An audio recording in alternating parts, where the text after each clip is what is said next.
What up, everyone, and welcome to Designated Reports Boxing Podcast. This is episode 9. I'm your co-host. My name is Louie, and that is Gene. He's the co-host. What up, Gene? Yo, what's good? What's good, man? I'm excited to talk some boxing. It's been a little while. I think we last picked off with the Crawford versus Brooks fight. So let's pick up there. You've seen the boy knock him out in the 4th round, start off slow. Tell me what you saw in that fight and what you like in Terrence Crawford's performance. That's my pound for pound number 1 dude, man. I feel it. I say he's 1A. Canelo might be 1B. But the reason I got Terrence being the top dog is because when he sees that blood in the water, he's like a shark and he closes. He's the best finisher in the game. I don't care about the opponents that you thought he did fight or who didn't fight. And a lot of his other competitors, they have similar matches against other fighters, and he's performed better than those guys. Right. So to me, he's the top dog, pound for pound. Yeah, I don't got no problems with that. And to your point, Spence fought Brook a couple years back, went to the 11th round, damaged his eye socket, which I think was actually, I think Triple G did the same thing, but on the opposite eye. But we've seen that Crawford got him out in 4 rounds where Spence took him to 11. Does that mean anything? We don't know. We don't know. But we do know that Terrence Crawford is a better finisher for sure. No, that's a fact. But going into this fight, Kell Brooks has been well rested. So this is the best Kell Brooks. Like, you looking at him at the screen, he looked phenomenal. And he started off, he was very sharp, right? So you got that 1-2 good jab. Yeah, he probably won those first 2 rounds. Oh, easily. Yeah. And he did look like a middleweight. So I was kind of surprised that, because I don't think Terrence Crawford is a big welterweight, where I think Brook is a bigger welterweight, and he was able to handle him pretty easily. Now, obviously, we talked about Spence and Brook fighting, and then Crawford obviously just beat him. The talk directly after the fight was Spence versus Crawford, and Spence came out and said he's only going to take 60%. To me, that's the way of pricing yourself out of fight, because that's an evenly matched fight. You guys are pretty much on the same level. You got to make it 50-50. What's your thoughts on those comments?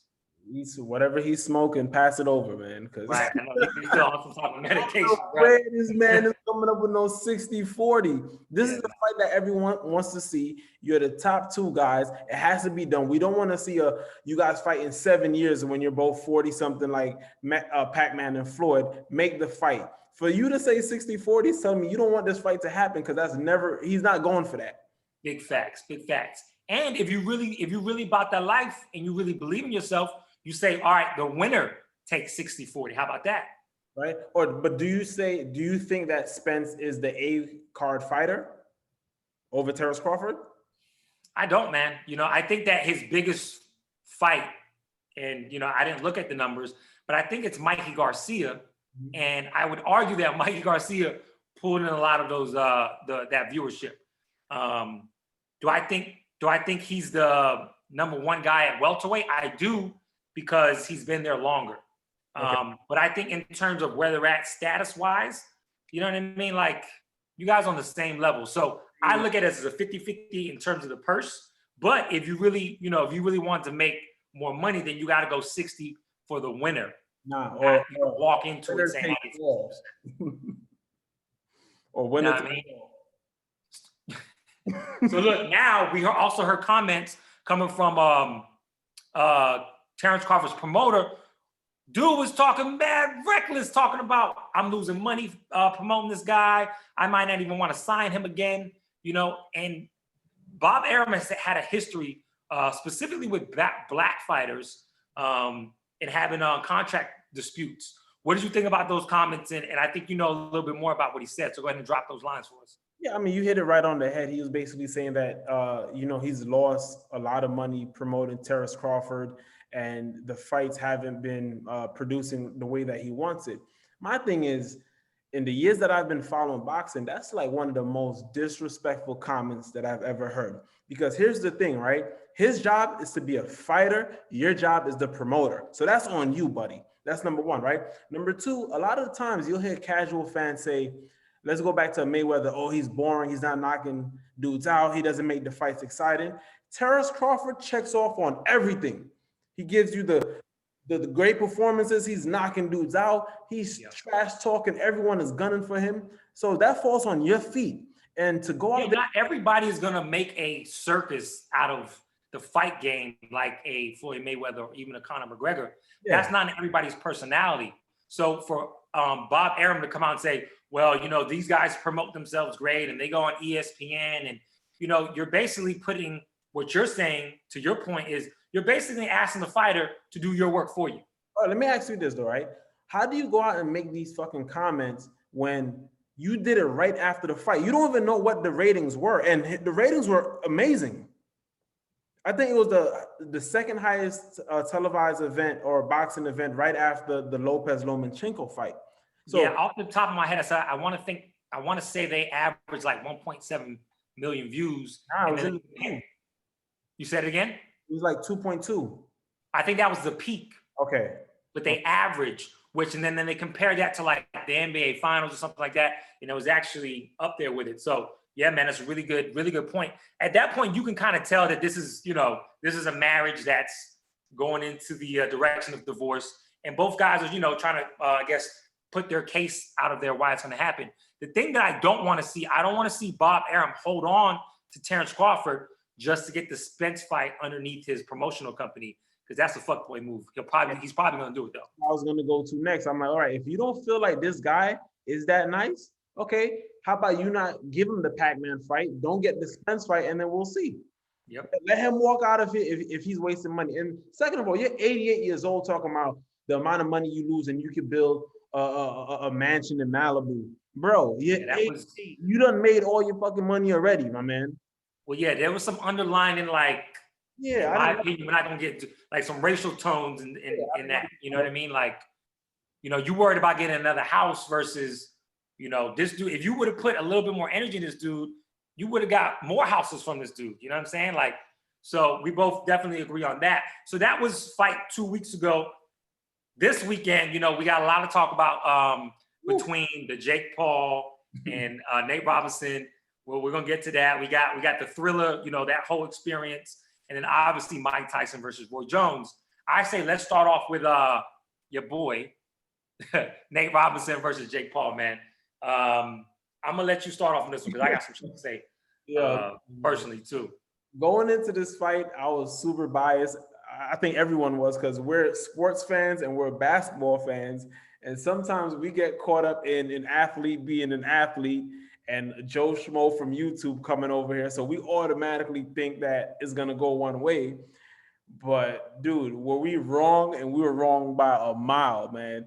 That player got knocked out. First of all, it was the best entertainment I've had in a while. Yo, it was a lot of fun. I'll say that. It was a lot of fun. And just having Snoop Dogg there with the commentary, I literally laughed for 40 minutes straight, man. Big facts. Yo, he stole the show, man. He was pure comedy. He performed. My man was blowing it down while he performed. Like, he stole the show. What was the headliner that he said? He was like, yo, this is like my two uncles fighting at the barbecue. And he was like spot on, man. He was spot on. Were you impressed by Jake Paul?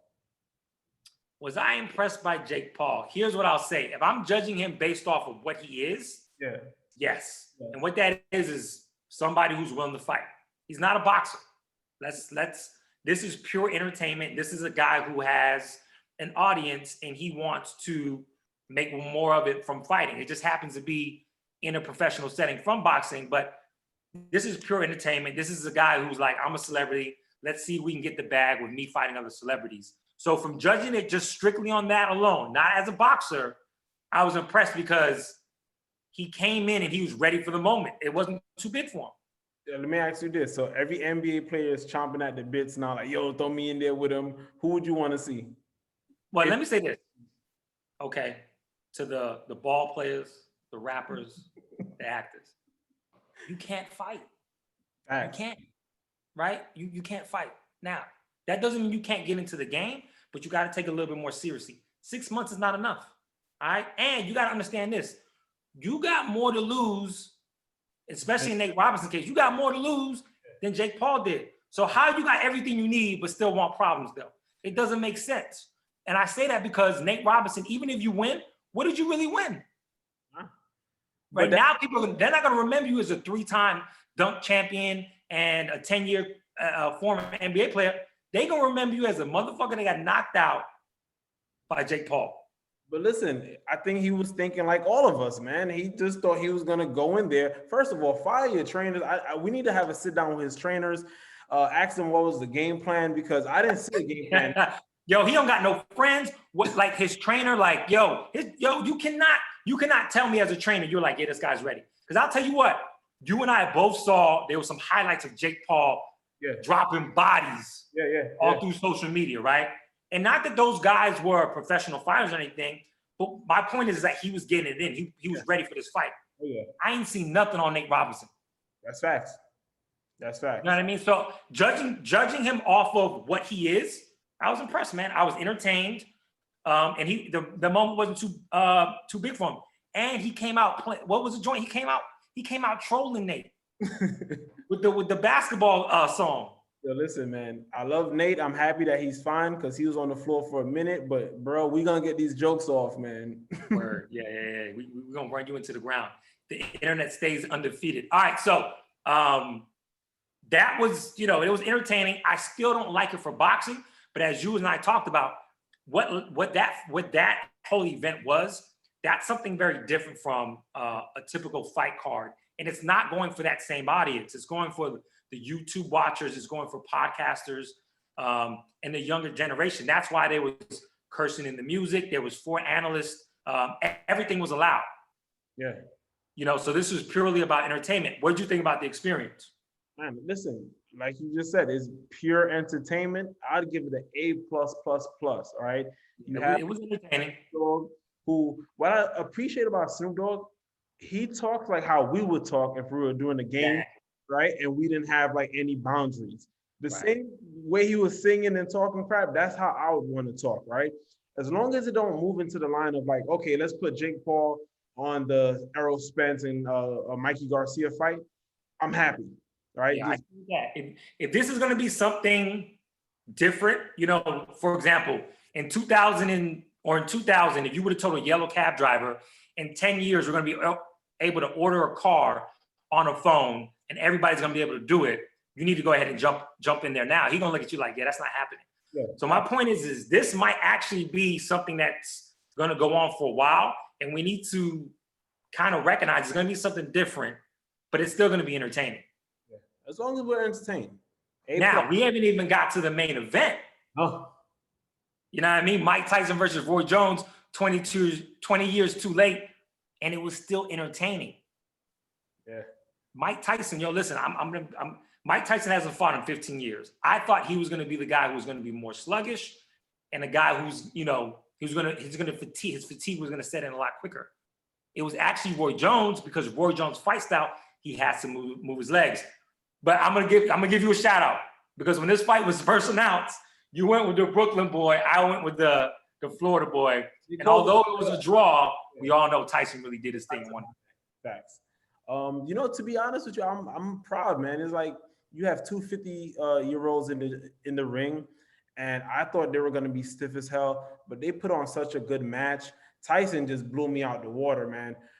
But you have a lot of people right now talking crazy, like, he can't beat no Deontay Wilder or AJ or Tyson Fury. Let's not even jump the ship. I'm just saying, for a 54-year-old that hasn't fought in 16 years, Roy Jones hasn't fought in 3 or 4 years, they're both in their 50s, they put on a good show, man. Tyson was moving, and you could tell if he really wanted to hurt Roy, he could have, but he didn't take it that level. But again, what can you ask for? Like, I loved it. I enjoyed it. From an exhibition standpoint, I don't think we could have really asked for more. We might have wanted more, but what Roy Jones did, it was a fight strategy, and it wasn't a bad strategy. It just wasn't as entertaining as we wanted it to be. But listen, you can't blame him, because you in there with Mike Tyson. That man's ribs was hurting after the fight. When they was asking him after the fight about doing it again, my man was like, yo, I'm gonna go home, talk to the fan, and then see what the fan, he don't want. I can tell you this, Mike Tyson's going to do a lot more of these, I think. I think so, yeah. I think so. But and I think that's like, yo, call this, like, hurry up with this interview, bro. My ribs is killing me right now. I know. So who would you want to see Tyson against? Holyfield? That's the one, man. That's the one. I don't think Tyson's there yet, but I think if you could see Tyson do like another one or two, man. Because look, I don't think with these exhibition rules and all, like, that's going to be different. Yeah. You know what I mean? Like, these two dudes have history, and you've seen a little bit of Mike Tyson's fire come out. It was like the end of one of the rounds, and he hit him after the bell. Yeah. You don't think that's going to flare up with Holyfield? Yeah. I mean, they're cool now, but they still have that little angst against each other, right? So I'd love to see that.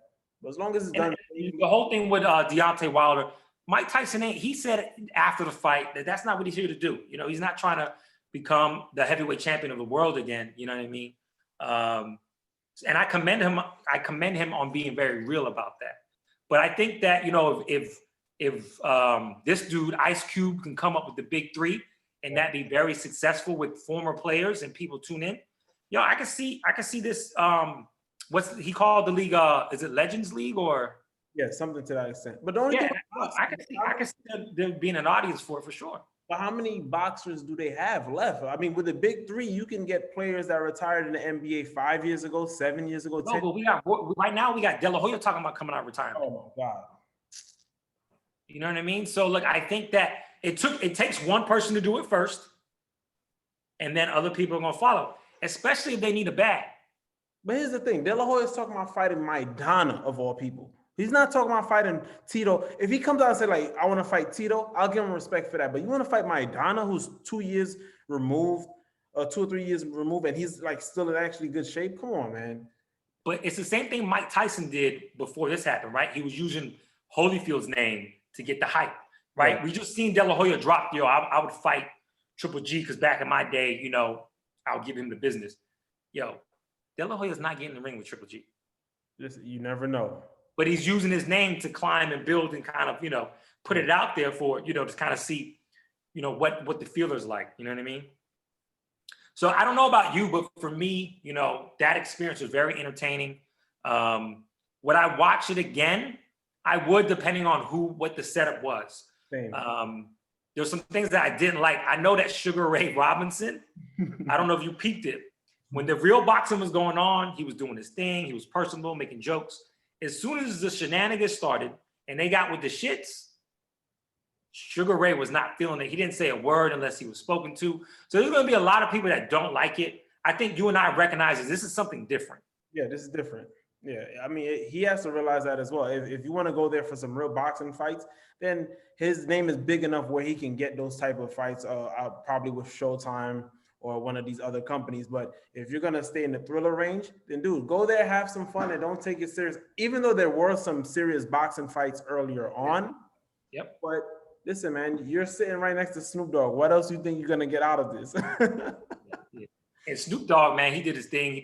And then one of the things I really liked that they had, what's the guy from the UFC, the champion? Israel, right? Israel Asante, something like that. He's the champ. I love that they had his perspective from being a combat fighter. Yo, and he was spot on too. You know what I mean? So there was a lot of things to like, and I like that they're meshing the two sports.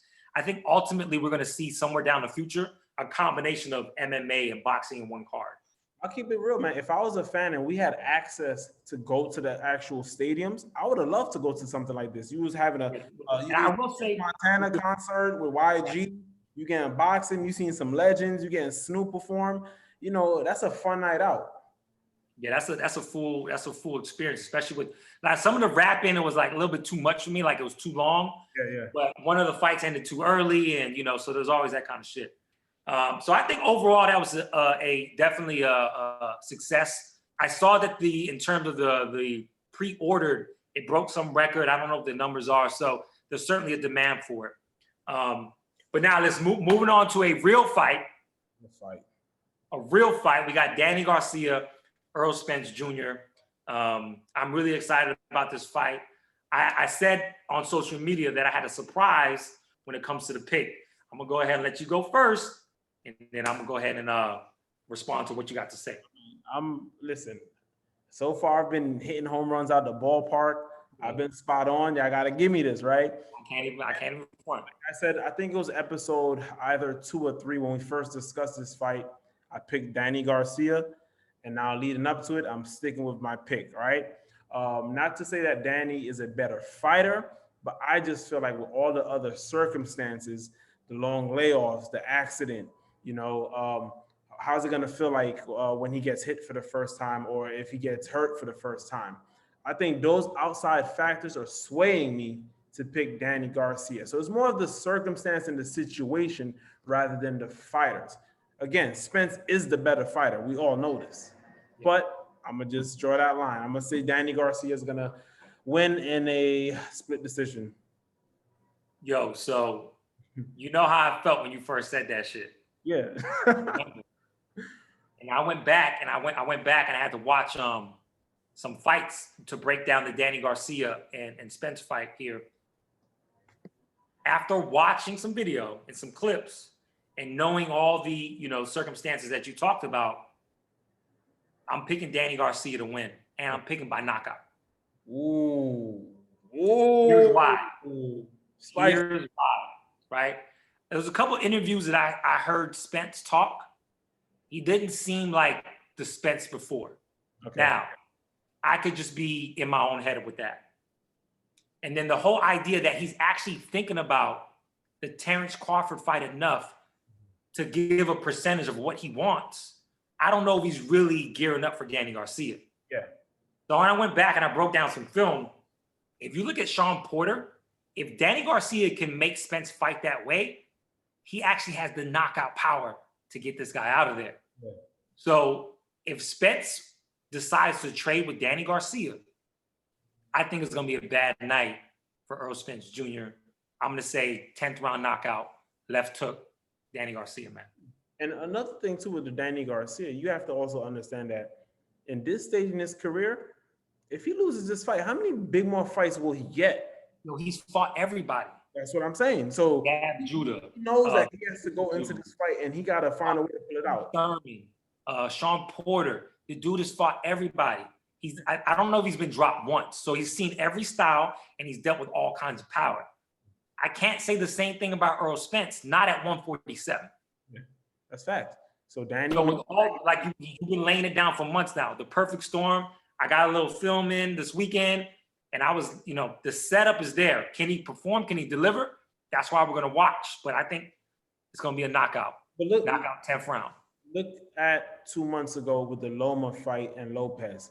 It was the perfect storm for Lopez, right? Both of them had a layout. I think Loma was inactive for 14 months. I think under any other circumstances, Loma would have probably won that fight, but everything just aligned itself perfectly, and Lopez won it, and he also has better power.